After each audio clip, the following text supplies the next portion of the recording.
Oh, maybe I can raise the seat.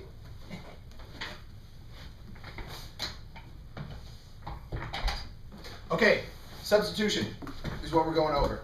So, turn to the first page of chapter 9. That's the first page, where there's a big 9 on it.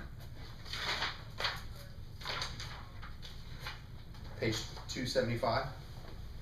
All right, so why do we substitute? Basic, stop flipping pages. You're at the 275 or 256? 257. Sorry, I'm hella dyslexic with numbers. I'm way more dyslexic with numbers than anything else. So, the reason we substitute is it's easier to work with numbers than letters a lot of the time, especially since I think 2 of you, if not all of you, have already said, I hate algebra. Right? So, we want to work with numbers. Arithmetic is easier than algebra. That's why we substitute. So, here, the easiest kind of substitution is just plugging in the answer choices. What that means is there's a problem where you could do algebra to solve it, or you could use guess and check, but instead, because there's only 5 numbers, and there's only the 5 answer choices, you're just going to plug them all in and see which one works. Does that make sense? Makes life a lot easier. All right. So, turn to 258. Am I in the camera? Am I on screen right now? Yes. Cool. Plugging in the answer choices. What that means, we just take the answer choices, plug them in, but that's not going to work for every problem. So, what kind of problems can you plug the answer choices into? There are 3 things that a problem must have in order to be able to plug in the answer choices. And they are, it must ask for the value of a variable or unknown. Okay? What's the difference between a variable and an unknown? A variable has a letter. An unknown would just be what is the total, or what is the question mark. Right, what is the rate or something like that. Okay?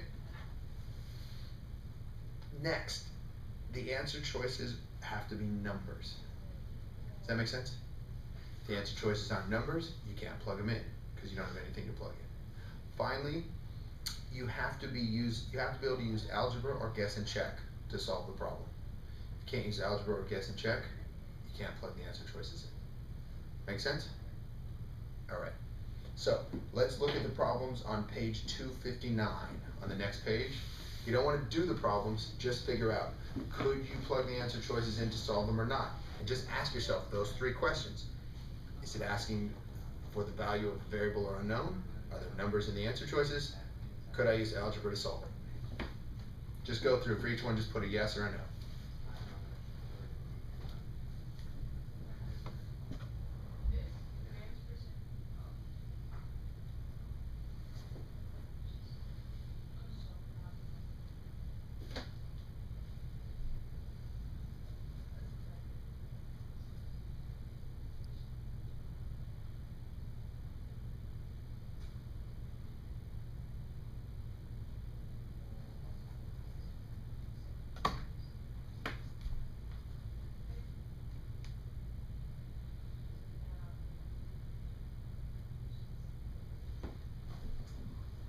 Shouldn't take too long to figure out whether or not you can or cannot.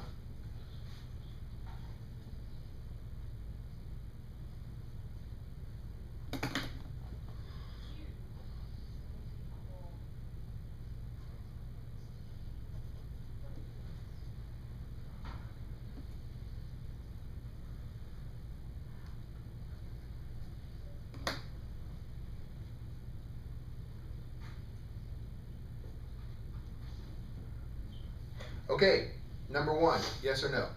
Yep. Yes. Does it ask for the value of a variable? Yeah.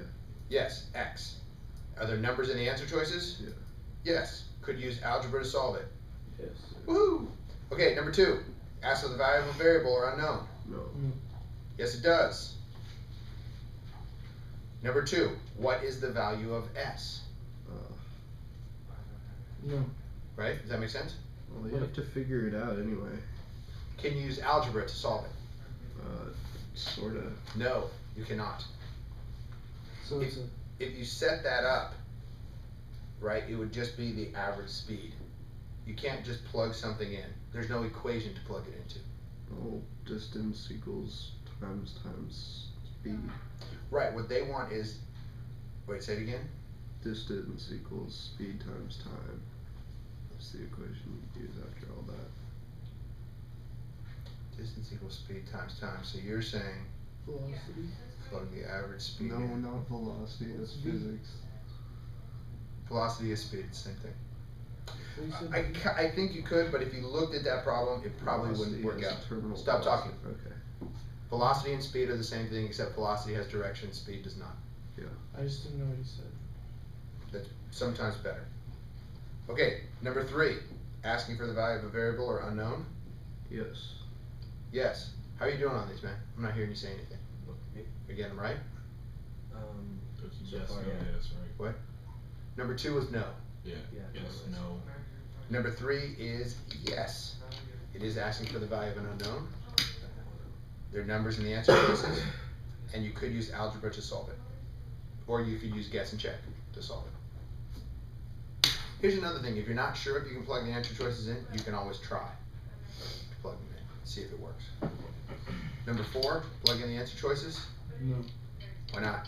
because there are no numbers. There's no numbers. There's nothing to plug in. Number 5, Yes. yes, you can. All right? Okay, flip the page. Here are the steps to understanding. So in order to solve these problems, first thing you need to do is understand the problem. Remember, for SAT problems, you spend most of your time understanding them. Once you understand them, actually doing the work is going to take a lot less time. Okay? So, understand the problem. Number 1, determine which variable or unknown. You know what? Screw it. One of you guys read it. Who wants to read? We're reading. We're reading that list where it says understand the problem. To understand if plugging the answer choice problem, you must follow. Determine which variable or unknown you will plug the answer choices into. Speak a little louder because you're on that film. Make sense of any other variables and equations which are a part of the problem. Know any restrictions placed on any of the variables. Figure out how you will know if an answer choice is correct. Okay, so let's look at each one of those. Determine which variable or unknown you will plug the answer choices into. What that basically means is, what are they asking for? What is the value of y? You're going to plug the value in for y. What was the average speed? You're going to plug the values in for the average speed. Does that make sense? All right. Number 2, make sense of any other variables and equations which are part of the problem. So if we turn back to our examples on page 259, if you were doing number 5, right, that you're plugging things in for y, and then you have to say, okay, y is in both of these other equations with x. So you have to see that there's this other relationship going on there. Does that make sense? All right. And number 3, note any restrictions placed on the variables. If you look back to example 3, it says, it does say consecutive numbers starting with, so that should actually say consecutive integers, technically speaking, right? That would be a restriction, but they're restricted, right? Because it says consecutive numbers. They have to come in order. That's a restriction on it. That make sense, Kai? Yeah. You with us? Yeah. All right. Number 4, figure out how you will know if an answer choice is correct. Okay, this one is huge. It is very, very common where people just go through, plug shit in. I shouldn't say that on film. Plug things in, and then they have some answer, and then they have no idea whether or not it's the right answer, even though they've gone through all the steps. So before you plug in, before you get going, you have to say, okay, what result will make me decide, okay, yes, this is the right value for y or the right value for h or something like that before you move forward. Does that make sense? So if you look back in our examples, for example 1, when you plugged x in, it would make x 8 to the power of x minus 1 equal 2 to the power of x plus 3. When you plugged it in, those two things would be equal, right? Does that make sense? That's how you know. All right. So let's look at the example on page 261. 2 to the power of x equals 3x plus 4. So, number 1, what are we going to plug things in for? Everyone. X. Very good. Are there any other sort of variables or equations there? No. There's no equation in that problem in example A on page 261? There's not an equation? Oh, wait, yeah, there You get that Yeah. equation in here. Yeah, that's all there is an Yeah. equation. Right? 2 to the power of x equals 3x plus 4. That's the equation. Alright? Are there any restrictions on x? Does it say it has to be a positive integer or anything like that? No, so there's no real restrictions. How are you going to know which is the correct x? Guess and check. But what, okay, yes, guess and check, but what are you checking? How are you checking it? When we're saying how will you know if it's right, we're saying, well, what is the check process? Equal each other. The two sides of the equation will equal each other. That's how you know, okay? So go ahead and flip the page. And on page 263, they've kind of walked you through the steps. Do you see that on the top of 263? They plugged it into the equation, and they, one of them Where's equals. that page 263? Which goes from page 262 to 264. Okay, well, Yeah. Do none of you have a 263? Oh, it's I on think the- it's the Oh, same I thought thing. you were No, talking it's- about it's sorry. 264. It's on the other It's side flipped of around. 264. It's flipped around.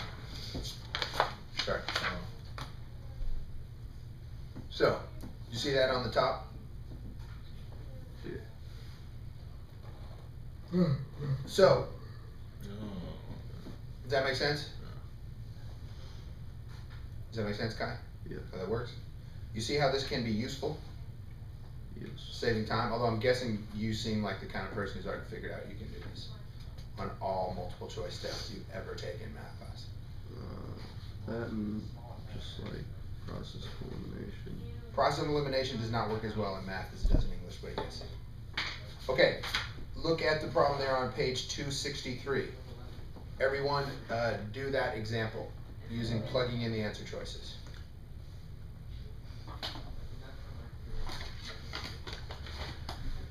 No, not just write in the calculator. You write shit down. You, of all people, have to write shit down. Because you know how to do the math. You're just so lazy, you'll skip so many steps. That is going to kill you. You have got to write stuff down. Okay. Yes. What do you want us to do? You're doing the problem on the bottom of page 263. Oh, okay.